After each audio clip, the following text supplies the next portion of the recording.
At a nationally televised CNN town hall in Washington, D.C., Congresswoman Jasmine Crockett confronts Kash Patel in a fiery clash over government secrecy and national security ethics. Patel strikes first, loud, relentless, questioning her qualifications and trying to paint her as out of her depth. But just minutes later, Crockett calmly reaches for a sealed folder and reveals something that flips the entire narrative on live television. What truth did she unleash that left Patel cornered, careers trembling, and America holding its breath? Stay with us. This is a story worth every second of your time. The studio lights flared like floodlights on a battlefield. The CNN town hall stage gleamed in red, white, and steel gray.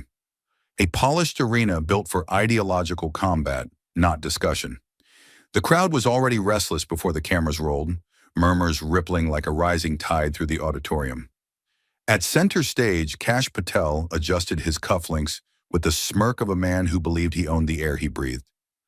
"Let's be honest," he said, cutting through the room like a blade. Jasmine Crockett is a textbook case of what happens when social media stardom is mistaken for national security expertise. A sharp inhale rippled across the audience. Not surprise, but the thrill of a shot fired in cold blood. She's loud, she's flashy, but let's not pretend that qualifies someone to weigh in on matters that involve classified intelligence or life and death decisions. The words weren't just pointed, they were loaded, designed to detonate. On screen, his face was calm. In the room, the tension was already crackling like dry air before a storm. The audience reacted like a fractured mirror. On one side, a wave of applause and cheers erupted from the conservative section, fists pumping, smug nods exchanged like currency. But on the other, there was a different sound. Sharp exhales, narrowed eyes, and the unmistakable silence of people who'd just been insulted by proxy. Patel's posture was military clean, his delivery crisp like a man trained to dominate boardrooms and battlefields alike. "We are living in dangerous times," he said, pacing slightly, voice rising. "And the last thing we need is a performative, progressive treating defense policy like a TikTok debate." A few audience members laughed uncomfortably. Others folded their arms tighter. This wasn't just an attack.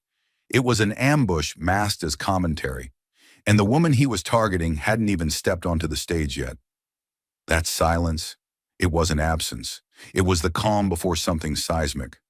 But as the last echo of Patel's smug words faded into the heat of the studio lights, a new energy stirred behind the curtain, steady, unshaken, and entirely unbothered by the noise outside. The announcer's voice sliced through the room. "Please welcome Congresswoman Jasmine Crockett."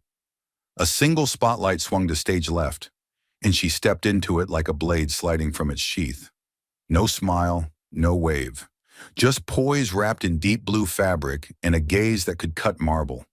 Her stride was slow but deliberate, the walk of someone who didn't need to speak loudly because her presence was already doing the talking.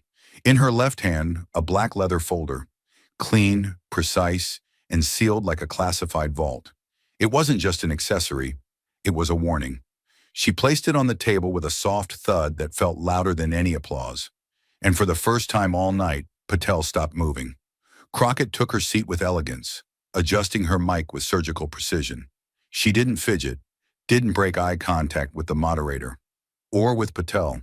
Her body language was a masterclass in silent command, upright, unmoved, calm like a storm about to speak. Around her, the tension bent inward, like gravity itself had shifted. The crowd fell quiet, not out of respect, but because they sensed something they didn't expect. She hadn't come to defend herself from Patel's ridicule. She had come to indict it. And that black folder sitting next to her on the desk, it wasn't a defense. It was evidence. Loaded, locked, waiting.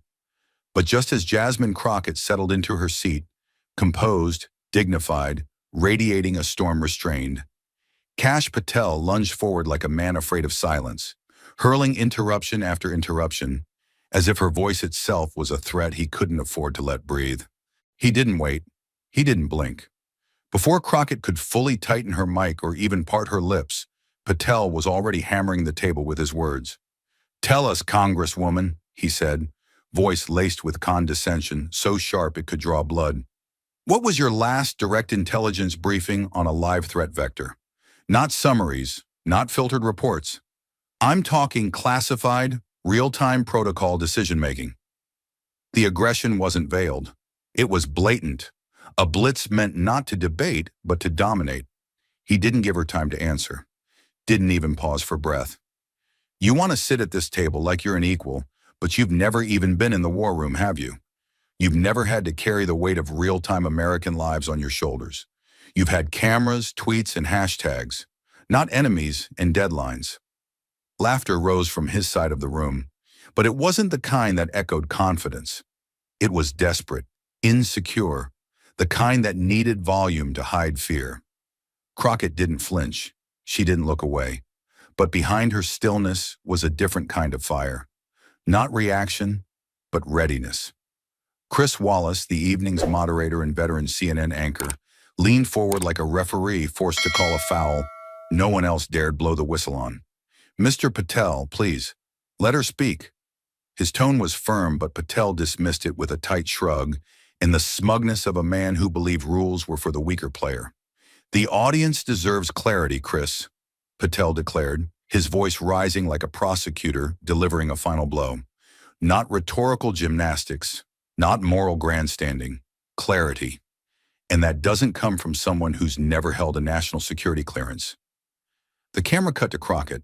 Her face was motionless, jaw set, but her hand twitched, just barely, near the corner of the folder. Not yet, not now. She was letting him dig. The audience was shifting. Some clapped again, others now whispered to each other, discomfort crawling across the front rows like a quiet storm. Wallace interjected again, this time louder, voice edged with authority. "Mr. Patel, I've asked you to allow a response. She will have her time." The weight of the moment hung heavy in the air, but Patel pressed forward anyway, unable to stop himself. "This isn't about political correctness. This is about national security." "And frankly," he said, leaning toward Crockett with a smirk that masked the panic under his skin, "you are out of your depth." His words dropped like anvils, not to persuade, but to bury. And in doing so, he revealed his fear, that facts once spoken would render his performance meaningless. Crockett blinked slowly, not shaken, not silenced, just watching, calculating, storing every word like a fuse she intended to light when the moment demanded detonation. And just as Patel opened his mouth to strike again, Jasmine Crockett leaned forward, not in outrage, not in defense, but with the unshakable calm of someone who had brought a loaded dossier to a knife fight. She didn't blink. She didn't flinch. She simply placed her palm flat on the black folder beside her, as if grounding the conversation in something heavier than ego, something unshakable. "Let's start here," she said, her voice clear but measured, like the opening line of a cross-examination. "Oversight is not a talking point. It's not a campaign slogan. It is the constitutional responsibility of this body, of me as an elected member of Congress, to ensure that those entrusted with power do not abuse it." Her eyes locked on Patel like a surgeon about to make the first incision. "That responsibility includes national security, Mr. Patel, which means that your attempt to reframe me as an outsider, it's not just disrespectful, it's factually wrong." A quiet ripple moved through the audience.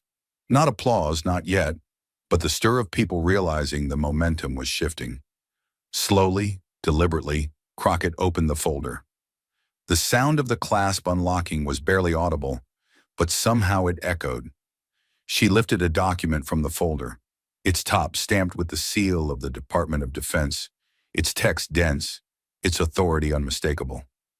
"You've spoken about who's qualified, who's experienced, who belongs at this table," she said. "So let's talk about qualifications. Not mine, but yours." With a subtle nod, she signaled the production crew. Instantly, the massive screen behind them flickered to life, replacing abstract rhetoric with something no one could shout over. An official Inspector General report, projected larger than life. The room went still. "This is from June 2022, Crockett said, her voice as steady as a scalpel. "Page 47, paragraph 3. It names you, Mr. Patel, directly." She paused, not for effect, but to let the truth take oxygen. The report outlines multiple breaches of protocol regarding classified material, including unauthorized disclosures and circumventing secure communication systems. For the first time all night, Patel didn't interrupt. He didn't smirk. He didn't speak. His jaw clenched slightly, his shoulders pulled back as if bracing for impact. But the blow had already landed.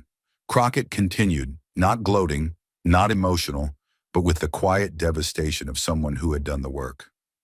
These aren't rumors. They're not headlines. They are findings from the Inspector General of the Department of Defense. She glanced briefly at Wallace, then back to Patel. You questioned my qualifications while sitting on a record like this? The audience was silent, motionless, caught between awe and disbelief. And Patel, who had moments earlier flooded the room with noise, now looked smaller under the studio lights, his authority flickering like a candle in wind. Jasmine hadn't just answered his attack. She had dismantled the premise behind it. But Crockett wasn't finished. What she had laid out so far wasn't the climax. It was just the scaffolding. The real weight, the part that would collapse Patel's composure entirely, was still in her hands. And she was just getting started. Jasmine Crockett lowered the first report gently onto the desk in front of her, then reached for a second document. Thicker, annotated and corner creased like it had been read many times under hard light. Let me draw your attention to what followed those security violations, she said, her tone still level but infused now with undertow. A current building, just beneath the calm. Because patterns tell us more than isolated moments ever can. She lifted the packet. This is a series of internal communications between senior staffers at the Department of Defense. Emails dated within 48 hours of the first breach being flagged. The studio lights dimmed slightly as the screen behind them flickered, displaying a cropped email chain. Portions were redacted, but enough was visible to tell a story, one of fast, suspicious personnel movements. As you'll see here, she said, laser pointing a section mid-thread, 2 employees who flagged protocol violations were reassigned within 2 days, with no formal justification on record. Their supervisors weren't informed. Their roles weren't backfilled. She paused, not theatrically but methodically, giving the audience just enough time to absorb the implication. Patel's posture had changed. He leaned back in his chair now, no longer prowling the conversation like a predator. His arms were crossed, but too tightly. His lips were pressed, but twitching. Now, Crockett continued, flipping one more page, let's pair that with this. She held up a signed affidavit. Sworn testimony from James Keller, former Deputy Director of Operations, submitted to the House Oversight Committee in March of this year. And in it, she looked directly at Patel. He claims that 3 days after the initial violations were documented, you held a closed-door meeting with senior staff. And in that meeting, Mr. Keller states under oath, you said, quote, "We need to clean house of anyone who doesn't understand how things work now." The line hit the audience like a gunshot muffled by carpet. No immediate noise, but everyone felt it. On the screen, the quote appeared in bold font, beneath Keller's notarized signature. The air in the room flattened, like oxygen had been quietly siphoned out. A ripple moved through the crowd. Not outrage, not yet, but the tightening stillness of people realizing they were watching something irreversible. Patel's jaw moved, but no words came out at first. His hands flexed on the table, as if itching for control he no longer had. Finally he spoke, but the mask was gone. "That's a fabrication," he hissed, eyes narrowed. "That meeting had nothing to do with whistleblowers. Keller had an axe to grind, and you know it." He turned to the moderator. "Chris, this is insane. She's turning standard personnel decisions into some conspiracy." But even Chris Wallace, a seasoned anchor known for navigating shouting matches and partisan meltdowns, didn't interject. His silence spoke volumes, and Crockett, sensing the weakening of Patel's center, pressed forward, not with speed, but with precision. "Mr. Patel," she said, tone never rising, "you've stood here lecturing me about what it means to understand national security. You've questioned my qualifications, my experience, and my integrity, all while sitting on documented evidence that shows retaliatory behavior, procedural violations, and a disturbing pattern of deflecting blame." Her hands didn't shake. Her voice didn't waver. Her body language was surgical. If what I've presented is fabricated, perhaps you'd like to explain why these records were never challenged in committee, or why the Defense Department has yet to issue any retraction. That was the line that broke him. This is a goddamn setup, Patel snapped, slamming his palm against the table. His voice cracked, raw now, stripped of its usual swagger.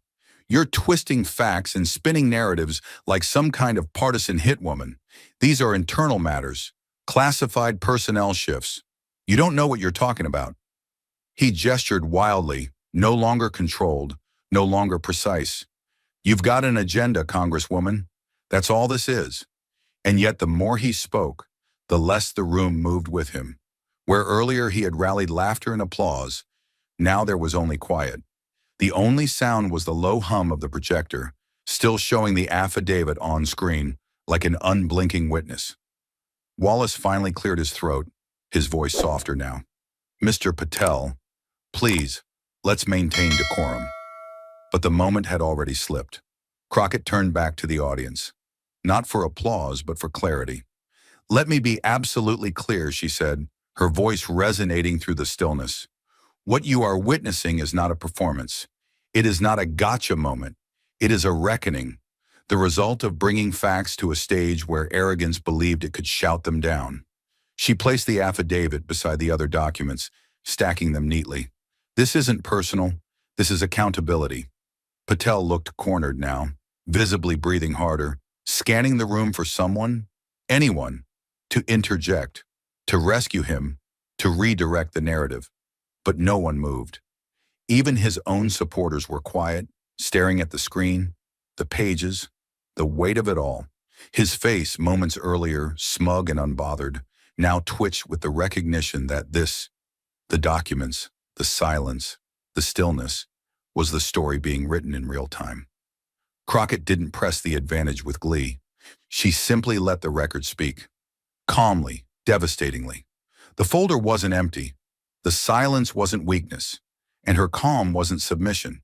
It was something far more dangerous to a man like Patel. It was proof that she didn't need to overpower him to undo him. She just needed to be prepared. And she was. As Patel's voice collapsed under the weight of his own unraveling, and the silence grew too heavy for him to fill, Jasmine Crockett didn't need to escalate. She simply stood, not as a politician seeking attention, but as a reckoning given form. She rose with the deliberate grace of someone who understood the magnitude of the moment, someone who didn't need to fight for the floor anymore because the floor itself had surrendered to her presence. The stage lights, once harsh, now seemed to soften around her figure as she placed one hand on the table, the other resting lightly atop the stack of government-issued truths that had silenced her opponent. She didn't look rushed, didn't look angry, didn't even look triumphant. She looked resolved, and when she spoke, her voice didn't punch through the silence. It replaced it. There's something deeply wrong with the way we equate volume with value in this country, she began, her tone low, intimate, yet projected with the clarity of a bell. Some people come into rooms like this and think the person who shouts the loudest wins, that if they interrupt enough, repeat something often enough, eventually it becomes truth. She turned slowly toward Patel, her gaze not sharp, not even confrontational, just undeniable. But let me say this clearly, once and for all. The loudest person in the room is not always the right one. A stir swept through the room, a shift in posture, a stilling of restless feet, the universal silence of people leaning in. Crockett didn't press the moment for applause. She didn't ask for validation. She simply stood in the center of a storm she had refused to shout through and reminded the room what stillness felt like when it carried purpose. I came here tonight knowing exactly how this would go. I knew I'd be dismissed, interrupted, and disrespected before I ever opened my mouth. That's not new, that's not surprising. She paused, her jaw firming as the words settled in her chest. But I didn't come here to win a volume contest. I came here to remind you that substance still matters. She stepped to the side of the table now, hand gesturing toward the glowing screen behind her. Still bearing Patel's name and the paragraph from the Inspector General's report that had gutted his defense. That document? It's not mine. I didn't write it. I didn't interpret it. I didn't dramatize it. It was written, reviewed, and released by the Department of Defense, by people who do understand national security. Her voice never broke its rhythm. And that's the difference between us. I bring evidence. You bring ego. I bring facts. You bring fury. She turned back to the audience now, her full height silhouetted against a wall of exposed truth. National security isn't something you perform. It's something you protect. It doesn't bend to personality. It doesn't yield to charisma. It requires character. There was no sound in the room but her voice and the low electric hum of the stage lights. And then she said it, the line that would cut through every replay, every highlight reel, every social media loop for the next 48 hours. National security requires ethics, not theatrics. She didn't shout it. She didn't need to. The sentence landed like judgment, a line of pure weight that dragged the room into sudden, collective understanding. For a heartbeat, the silence held. Then it shattered. Applause burst like a dam breaking, first in pockets, then sweeping across the room like a rising tide of recognition. People stood. They didn't just clap. They rose to their feet with the urgency of a courtroom reacting to a verdict too powerful to ignore. Phones came out, capturing the moment. Even those who hadn't cheered earlier now stood stunned. Some clapping, some staring in awe, all understanding that they had just witnessed something not rehearsed, but earned. The sound swelled, not celebratory, but reverent. A standing ovation, not for charisma, but for clarity. And in the middle of it all, Kash Patel remained seated, still, frozen. His hands, once animated and dismissive, were now clasped tightly together, the knuckles white with tension. He didn't interrupt. He didn't scoff. He didn't attempt to recover the narrative, because he couldn't, not anymore. His eyes, once sharp with superiority, now flicked down toward the documents. The paper trail he could no longer outrun. The very thing he had spent the evening mocking had risen like a tidal wave and buried him. He had walked in expecting a fight. But what he got was a trial and a verdict, not by vote or party or bias, but by the undeniable weight of truth, calmly delivered. As the applause softened and the lights dimmed just enough to signal the end of the confrontation, the spotlight no longer rested on the debate, but on what came next, who left broken, and who stood unshaken. Kash Patel rose from his chair too quickly, the back legs scraping across the polished studio floor like metal teeth on glass. A shrill sound that punctuated the silence he'd once filled with swagger. His face, moments ago flushed with contempt, had drained to a pale tightness around the jaw. He didn't linger. He didn't shake hands. He didn't even attempt eye contact with the moderator or the audience that had watched him crumble in real time. His footsteps echoed sharply as he strode off stage, his phone already pressed against his ear like a lifeline. "Get me Greg. Now, no delays," he muttered, his voice low but clipped with urgency, panic leaking through cracks he could no longer conceal. His staff, once clustered behind the cameras with arms crossed and smug confidence, now scrambled behind him, their faces pale, movements clipped, unsure whether to follow or disappear. A junior aide reached to adjust Patel's mic, but he slapped the hand away, the gesture swift and dismissive. His world was no longer under his command, and he knew it. The man who had walked in ready to dominate had become a man trying to escape the room before the headlines caught up with him. Behind the curtain, red light from an illuminated exit sign cast jagged shadows on the concrete floor. Patel's voice echoed faintly from the corridor, sharp and frustrated. "No, we're not waiting. We release a statement before morning. Damage control, hit her on partisanship, twist the documents. I don't care. Just bury the optics." He didn't know the cameras had picked up everything. He didn't realize the damage was already done, not just to his credibility, but to the illusion that had shielded it for years. Now it was gone, undone not by theatrics, but by quiet, methodical truth. Back on stage, the contrast could not have been starker. Jasmine Crockett remained seated, her posture still composed, the tension in her shoulders dissipating not in relief, but in resolution. She hadn't celebrated. She hadn't even smiled. The victory was not one of triumph. It was one of restoration, of reclaiming space where she'd been expected to falter. A young staffer emerged from the wings, his expression somewhere between awe and disbelief, offering her a bottle of water with both hands. She accepted it gently, uncapping it in silence, then took a slow sip. Her movements were unhurried, intentional, the same way she had conducted herself throughout the storm. Her eyes scanned the crowd briefly, not to measure applause, but to anchor herself in the reality of what had just transpired. She had not only survived the ambush, she had inverted it. Chris Wallace, who had watched the evening begin with a powder keg and end with something far more precise, approached her now with the quiet step of someone unsure whether they were speaking to a politician or a moment. "Congresswoman," he said, his voice low, softened in tone and stripped of performance. "I've moderated a lot of exchanges, but that was something else." Crockett turned toward him, her expression unreadable for a breath. Not guarded, but heavy with lived experience that no segment runtime could contain. "It wasn't about him," she said finally, placing the now half-empty bottle on the table. "It was about reminding people that the truth still matters, even when someone tries to shout over it." Wallace nodded, not out of courtesy, but in the way a man nods when the weight of what he just witnessed hasn't finished landing. For a moment, no one spoke. The studio crew lingered, their hands frozen over equipment. The control room didn't cut to commercial right away. No one moved, as if the silence itself had become sacred. And in the quiet, Jasmine Crockett sat, not victorious, not vanquished, but still, exactly where she had been all along, while the storm raged, while the accusations flew, while the air was thick with smirks and dismissiveness and noise. She had waited, she had spoken, and she had stayed. As Crockett calmly stepped off the stage, leaving behind papers, silence, and a dismantled opponent, the confrontation may have ended under studio lights, but its second life had just begun, unfolding across newsrooms like aftershocks from an earthquake no one had predicted.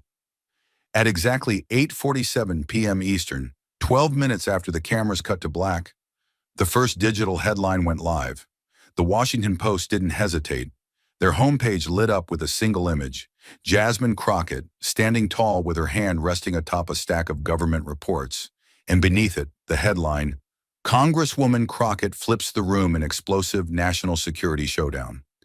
The subtext struck harder. Freshman lawmaker delivers evidence-backed rebuke to Trump-era official, leaving town hall audience in stunned silence.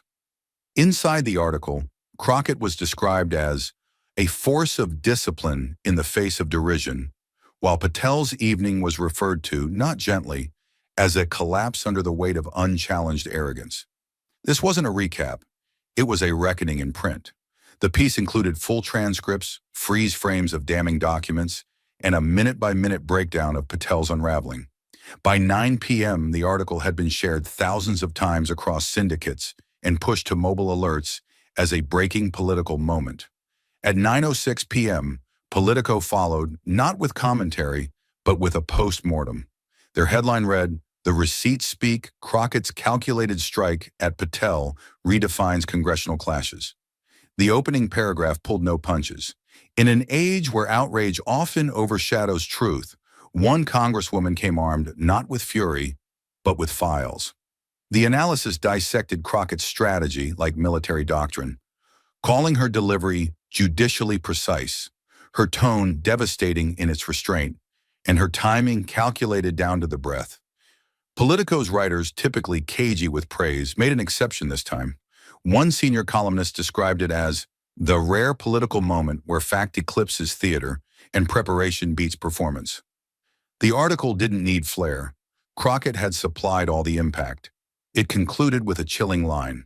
For Patel, the damage may not be his reputation alone, but the precedent this sets for anyone mistaking volume for victory. By 9:18 p.m., Reuters released a dispatch that swept wire services in over 40 countries. Theirs was cooler, stripped of drama, but no less damning. Headlined, "Congresswoman Challenges Trump-Era Official in Televised Exchange Over Classified Conduct." The piece carried the weight of neutrality like a blade. Quiet but surgical. The article confirmed the authenticity of the documents displayed on air and included quotes from senior intelligence analysts who, when pressed, admitted the revelations raised serious questions about past protocol compliance. The impact wasn't in the wording, it was in the reach. Reuters' feed pushed the story into hundreds of international outlets, from the BBC to Le Monde. Crockett's name, once regional, had gone global. What was once a confrontation had become an international headline. And then, inevitably, Fox News responded. At 9:41 p.m., their homepage changed. The headline, Stage Showdown? Crockett ambushes Patel in CNN political trap.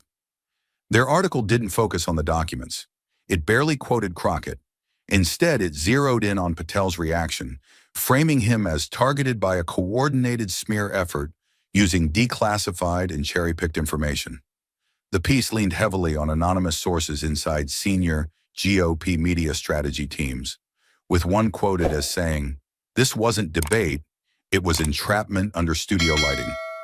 On the Ingram angle, a segment aired titled Trial by Optics, How the Left Uses Theater to Manipulate Truth.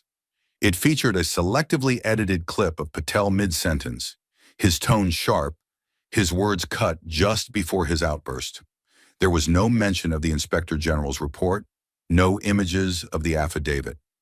Just a talking point repeated over and over. This was never about facts, it was about ambush.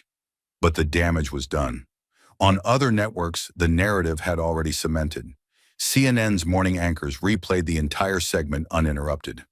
MSNBC's primetime commentary dissected it frame by frame. The Hill ran a headline by 10 p.m. Crockett's calm dismantles Patel's defense in televised firestorm. Even neutral networks like PBS and NPR covered it with quiet astonishment. The consensus was universal, even if the political interpretations weren't. This wasn't planned, but it was earned. And therein lay the injustice Crockett had faced and obliterated. She hadn't come to the town hall with the backing of legacy. She wasn't surrounded by establishment media teams or decades-long reputations. She was a first-term congresswoman walking into a trap laid by someone with years of Washington muscle and media polish. And yet, that very imbalance became the axis of reversal.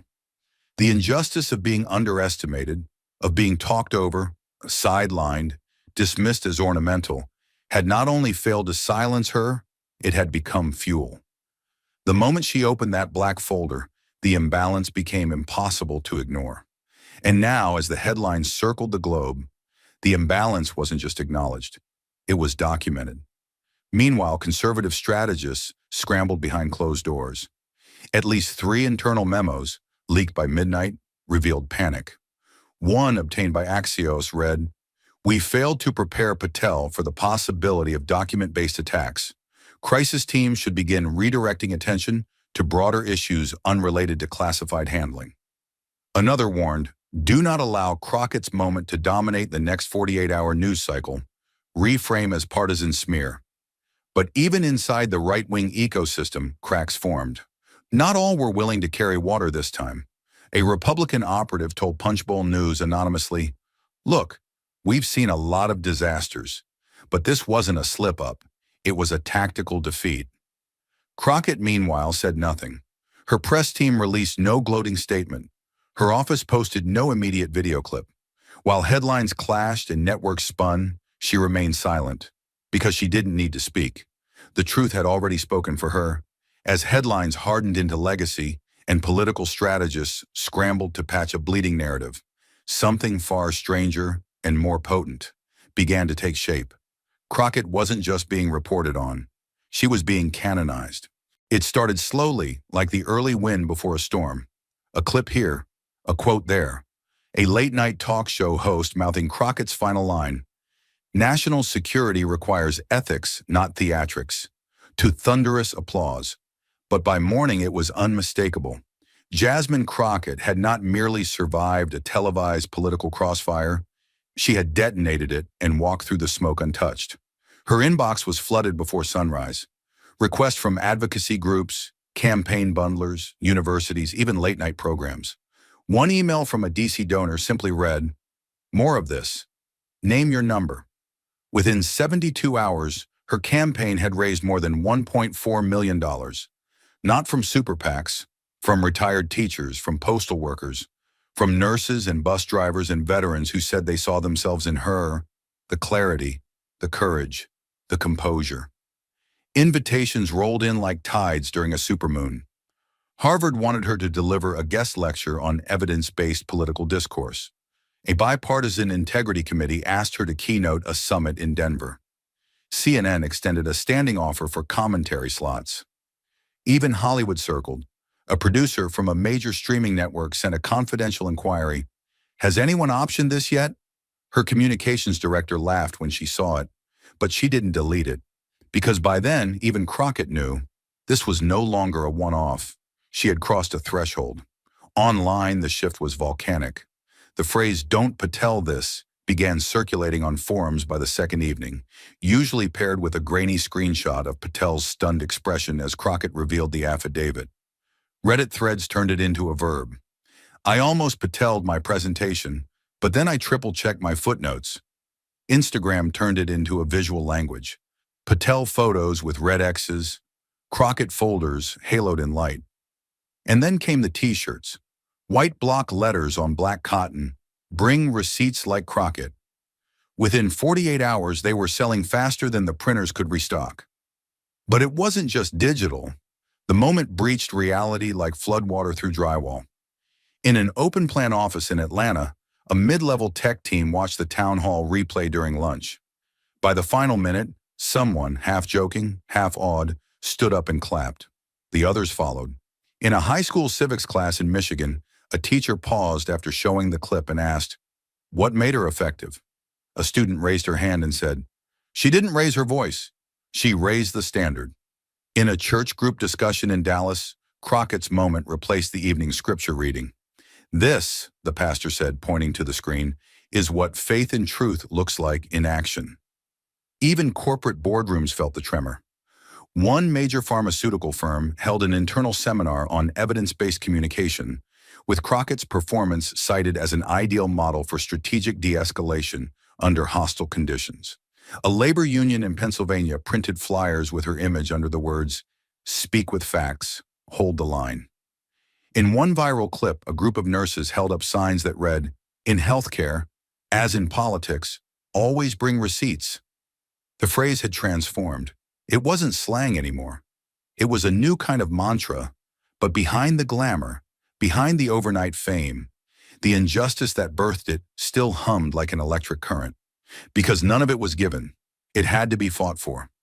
Crockett had walked into that studio a target, booked to be a foil, cast as a side character in someone else's script. The moderators knew the setup. The staff had briefed Patel with pre-selected soundbites.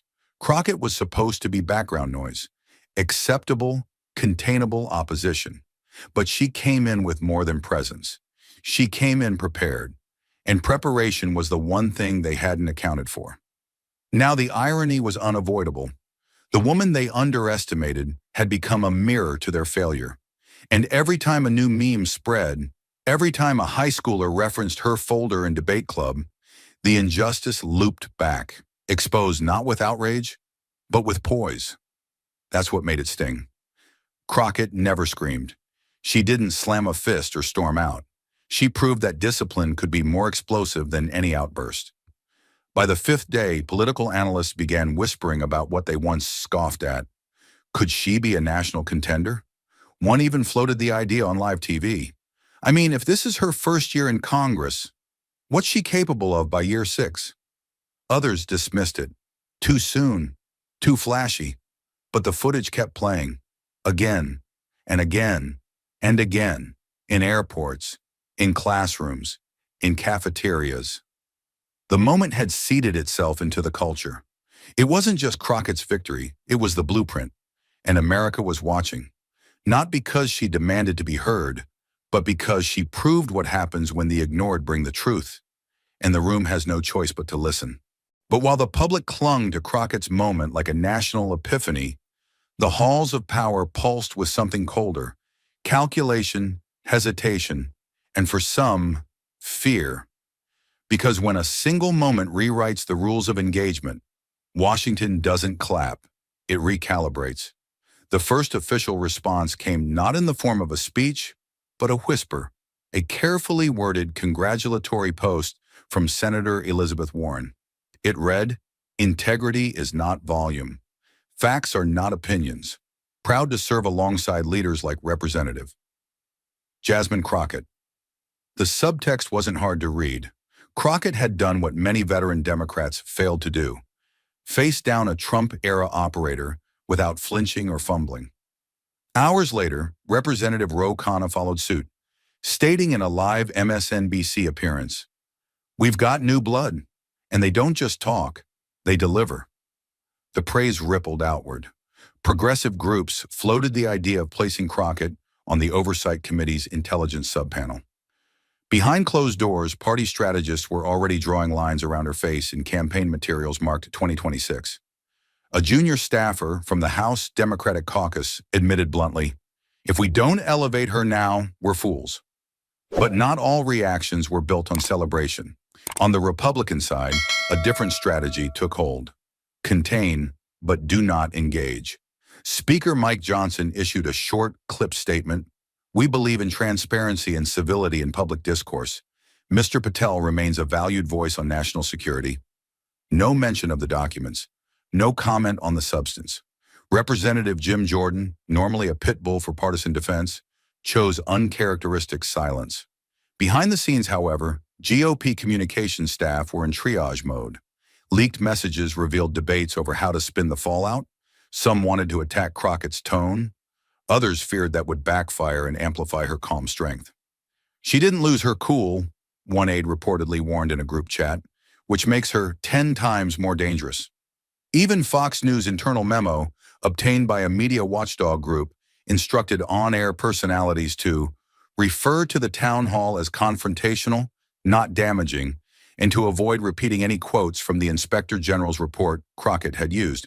But the tremors extended further than Capitol Hill. Inside the Pentagon, red flags were quietly raised. A confidential request surfaced from the Defense Intelligence Agency, directing an internal audit of declassification protocols tied to Patel's previous tenure. A former assistant general counsel at the DoD posted a carefully worded tweet that read, "When theatrics intersect with compromised data pathways, risk doesn't disappear, it multiplies." A second source, anonymous but credible, told Politico that multiple documents Crockett referenced were already flagged in a previous investigation, but shelved due to lack of external pressure. Now, the pressure was no longer external. It was viral, it was bipartisan, and it was demanding blood. Meanwhile, a coalition of retired generals, including 2 who had served under both Democratic and Republican administrations, released a joint letter. It didn't mention Patel by name. It didn't have to.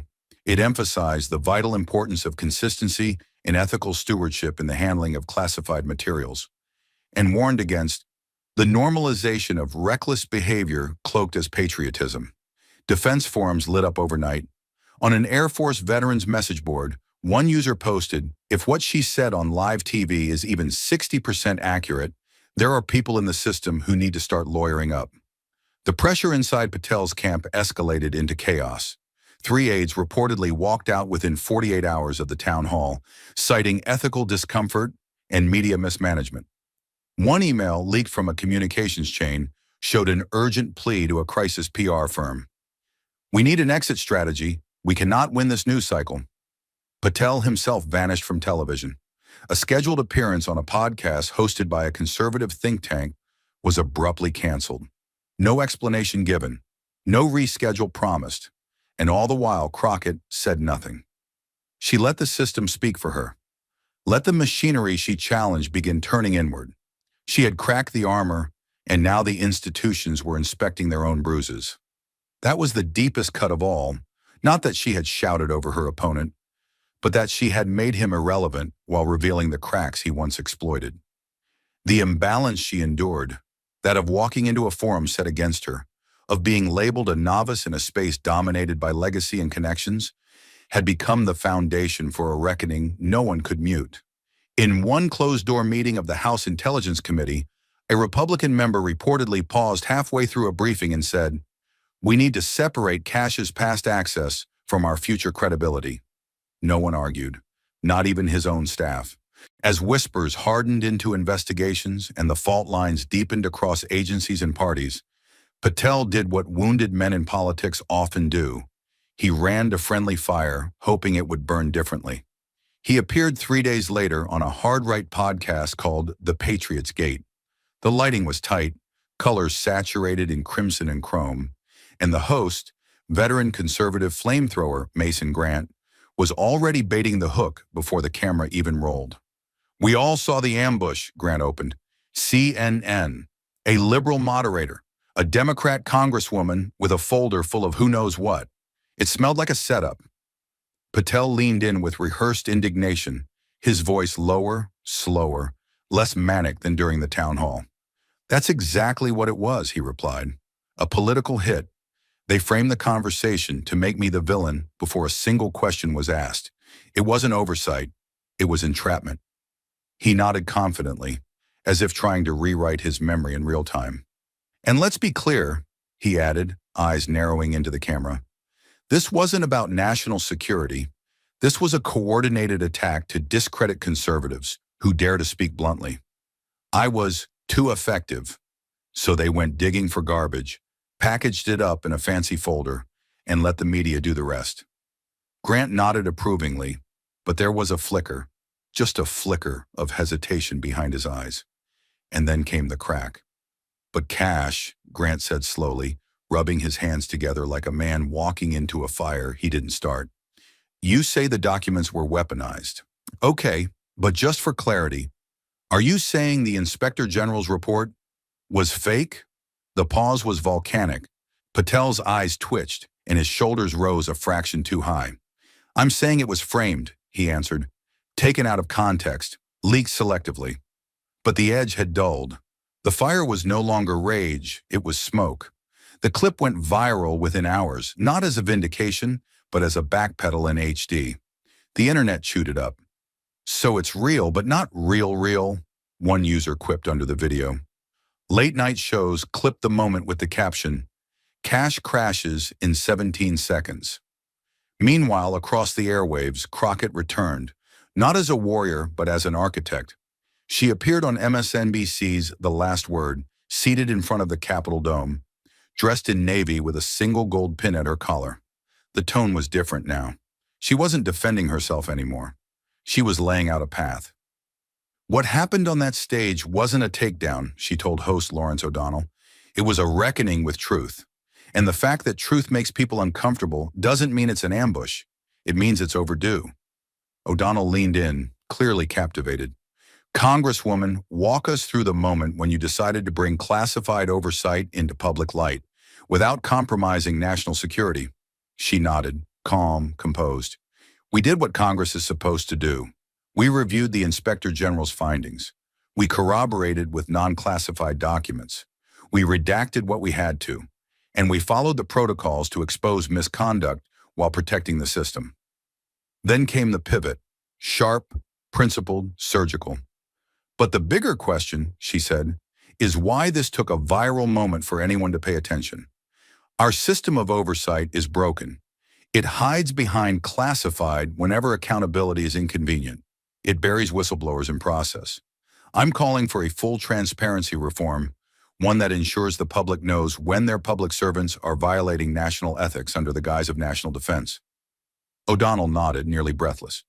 "So you're saying this moment wasn't just about one official? It's about all of them," Crockett cut in, her voice steel-coated. "This is bigger than Patel. This is about every lie hiding behind a redacted stamp." The reaction was immediate. Progressive lawmakers began circulating her transparency proposal before the interview even ended. Twitter lit up with policy wonks dissecting every word. A retired intelligence liaison from DHS posted a rare statement. Rep. Crockett didn't just call for reform, she outlined the template, and even conservative outlets were forced to take note. The National Review ran a headline that grudgingly admitted Crockett's case for oversight, substance over showmanship. In the days that followed, the difference between the two camps became increasingly clear. Patel clung to spectacle, conspiracies, dramatics, Vague threats of lawsuits. Crockett dealt in architecture, policy, strategy. The very tools Patel once mocked her for not having. She had flipped the equation. And while he spiraled, she built. No press releases, no rage. Just structure, delivered like a scalpel to a narrative that no longer obeyed his control. But as Patel's narrative unraveled and Crockett's reforms gained oxygen, something even more enduring began to crystallize. Not just a victory, but a blueprint. And across Washington's stone halls and media green rooms, a question surfaced that hadn't been asked in years. What if truth could be rehearsed, sharpened, and deployed like a weapon? It started quietly. At first, just a few congressional interns whispering in committee prep rooms, then legislative aides shuffling printouts into the hands of their bosses with newfound urgency. A young freshman representative from Nevada entered a Veterans Affairs hearing 2 weeks later with a thick black binder marked FOIA-backed exhibits. He laid it on the table like a warning. Inspired by Congresswoman Crockett, he said, his voice steady, his tone unmistakably clear.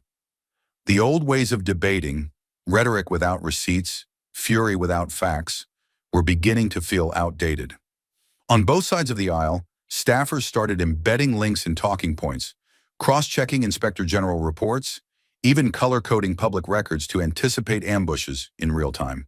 They weren't just writing speeches anymore. They were building cases. Cable pundits called it a generational shift, but the New York Times gave it a name that stuck: the Crockett effect. Above a photo of Jasmine Crockett at the CNN town hall, folder open, eyes locked, silence weaponized, they printed the headline, "She didn't yell, she proved." Overnight, the phrase exploded.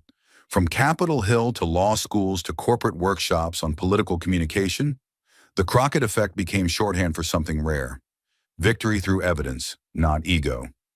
NPR's Morning Edition ran a segment titled "The New Rules of Political Engagement," featuring clips of Crockett layered over a string quartet and voiceovers explaining how her performance rewired public expectations. Not louder, just smarter; not wilder, just more prepared. Within weeks, the ripple spread beyond politics. At George Washington University, a political science professor rewrote his syllabus. Chapter 14, Argumentation in the Age of Optics, was renamed Chapter 14, The Crockett Doctrine. Debate clubs from Texas to Oregon began circulating bootleg transcripts of the town hall like contraband scripture. Students memorized Crockett's phrasing, rehearsed the moment she laid down the sworn whistleblower statement. One debate coach even created a new exercise, the folder drop drill, teaching students not just how to make an argument, but how to time it, deliver it, and own it like Crockett did on live television. Meanwhile, Capitol Hill communications consultants, once focused solely on image, posture, lighting, pivoted hard. Slide decks now opened with receipt-based messaging strategy, the Crockett framework. Clients were told, if you can't show it, don't say it. Even high-level consultants who previously dismissed documentation as wonkish baggage began coaching senators on how to weaponize footnotes. The new mantra in war rooms wasn't stay on message, it was bring the files. But while the effect thrilled rising leaders, it unsettled the establishment. Several veteran lawmakers grumbled privately that the new trend risked turning every hearing into a courtroom circus. This isn't a deposition, one senator scoffed to Politico, it's governance. But that was precisely what made Crockett's style dangerous, because it was governance. It was constitutional duty sharpened with 21st century tools, and it didn't ask permission to be effective. It didn't need seniority, it needed proof. And the public, especially the disillusioned, the forgotten, the digitally fluent, recognized it instantly. Not just as competence, but as justice made legible. Late-night hosts mocked the backlash, airing a viral skit, an actor playing an old-school politician sputtering through a debate, while a faux Crockett calmly rolls in a dolly stacked with government binders. "I brought charts," she says. "You brought vibes." The real Crockett, meanwhile, stayed quiet. She didn't take a victory tour. She didn't chase the spotlight. Instead, she returned to her office and submitted a proposal to the House Rules Committee for mandatory digital public access to declassified oversight reports. No cameras, no fanfare. Just systems, being rebuilt, one receipt at a time. When asked in a brief hallway interview what she thought about the phenomenon named after her, she shrugged. "I didn't try to start anything," she said. "I just refused to come unarmed." By now, the headlines had faded into the digital archives, and the viral clips began their slow descent into the rearview mirror of political memory. But long after the studio lights dimmed and the applause was archived, one truth remained. Not about Crockett or Patel, but about something bigger. What it takes to cut through the chaos of an era addicted to distortion. In an age where noise ruled, where the loudest voice often drowned out the most accurate one, Jasmine Crockett didn't just speak. She executed. She didn't perform for the cameras. She didn't brandish anger as a strategy or volume as a substitute for values. She carried truth into battle like a soldier might carry a final bullet. Not for show, but for survival. And when she laid that truth on the table, not screamed, not leaked, but verified, timed, and televised, she did more than defend herself. She broke the spell. The one that said being aggressive meant being right. The one that taught us to measure conviction by fury, not fact. Crockett's silence between interruptions wasn't hesitation, it was discipline. Her steady gaze wasn't defiance, it was control. In a format designed for chaos, she was stillness. And in that stillness, she made something devastatingly clear. Truth still works when delivered with precision, not panic. When timed like a scalpel, not hurled like a grenade, and when voiced by someone who does not fear consequences, but understands them. That's why her performance struck deeper than a viral win. It wasn't just what she revealed. The Inspector General's report, the retaliatory documents, the whistleblower's sworn statement, it was how she revealed it. She made preparation look like power. She made documentation feel like a weapon. And she made millions reevaluate a dangerous myth, that the best debater is the one who yells the loudest. Even her harshest critics, left fumbling in the wreckage of spin, could not erase the core truth of what unfolded on that stage. Crockett didn't simply win the confrontation. She rewrote the criteria for what winning even meant. It wasn't about gotcha moments. It was about governing moments. It was about turning oversight into action and cameras into courtrooms, where the public could witness real accountability, not theatrical stunts. And so her legacy wasn't the applause. It wasn't the trending hashtags or the glowing editorials. It was a shift in posture. Young staffers now walked into briefings with folders, not slogans. Town halls suddenly felt less like cage matches and more like depositions. And somewhere in the subtext of every media appearance, every press conference, every hearing, her shadow loomed, quiet, prepared, and ready. That shift, quiet but irreversible, was what made the Crockett effect not just a moment, but a mutation. Political DNA changed. Suddenly, a rising generation of leaders understood that facts weren't cumbersome, they were nuclear. And if delivered correctly, with timing, tone, and calm, they could obliterate months of spin in a single sentence. Crockett's sentence was simple. National security demands ethics, not theatrics. It wasn't screamed. It wasn't dressed up. But when she said it, an entire room stood. And one man went silent. Behind the curtain, aides at multiple federal agencies were already revising internal playbooks. The Office of Congressional Liaison quietly recommended that department heads review IG reports for vulnerabilities prior to public testimony. Think tanks cited her exchange in discussions about how to train diplomats. Private sector boards even hosted strategy sessions based on her cadence. Her calm assertiveness in the face of confrontation. What she modeled wasn't just courage, it was a system. And once seen, it could not be unseen. For months after, her speech was dissected like case law. Professors screened the town hall alongside classics like the Army McCarthy hearings and Anita Hill's testimony. But unlike those past moments, Crockett didn't rely on public sympathy or personal narrative. She relied on receipts. She didn't beg to be heard. She made silence impossible. And because of that, the aftershocks weren't just political, they were institutional. People began to ask, What happens when emotional clarity meets procedural mastery? The answer, it turned out, was Crockett. She became a case study, not in personality, but in execution under fire.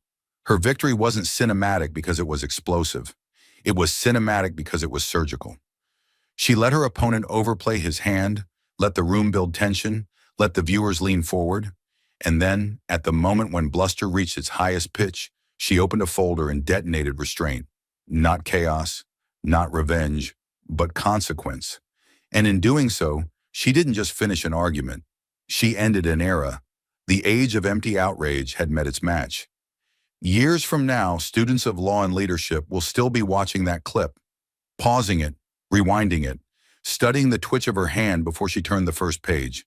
And in every setting where spin threatens truth, someone will whisper, "Bring the folder." It won't be about paperwork, it'll be about readiness. The kind that doesn't fear the truth, but prepares for it. The kind that doesn't perform for applause, but for impact. That is what Jasmine Crockett left behind. Not a moment of dominance, but a methodology of clarity. A new archetype for the political warrior. Not the loudest, not the flashiest, but the one whose calm was crafted, whose argument was armed, and whose victory was not shouted, but delivered with such deliberate weight that silence became the loudest sound in the room. And in that silence, a new standard was born, one that will echo far beyond that studio stage, but beyond the headlines, beyond the viral clips and replays dissected by pundits and professors alike. Something deeper lingered, something not about performance or strategy, but about the quiet, burning lesson that every injustice, every dismissal, every interruption had etched into the soul of that moment. A lesson not just for politics, but for life. The most devastating moments in history aren't always the loudest. Sometimes the sharpest revolutions happen not when someone screams, but when someone refuses to lower their voice. That's what Jasmine Crockett proved, not just with her facts, not just with her evidence, but with the unshakable stillness of someone who has been underestimated her entire life and still chose not to flinch. What made her victory human wasn't the folder she held. It was the decades she carried in silence before that folder ever touched her fingertips. The years of being told she was too emotional, too young, too loud, too black. The rooms where her intelligence was questioned before she ever spoke. The panels where her resume was ignored, and her tone dissected more than her argument. And still, she showed up, and she waited, and she prepared.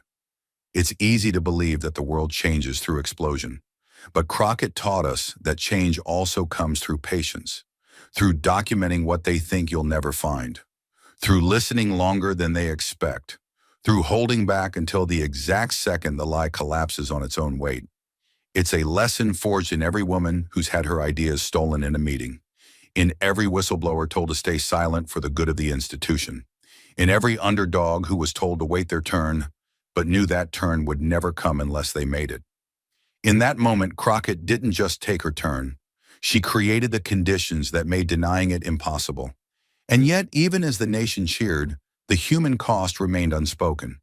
Because for someone like her, the fight isn't just for a moment, it's daily. Every word she said that night had to be perfect. Every fact had to be verified, every document sourced, every sentence measured.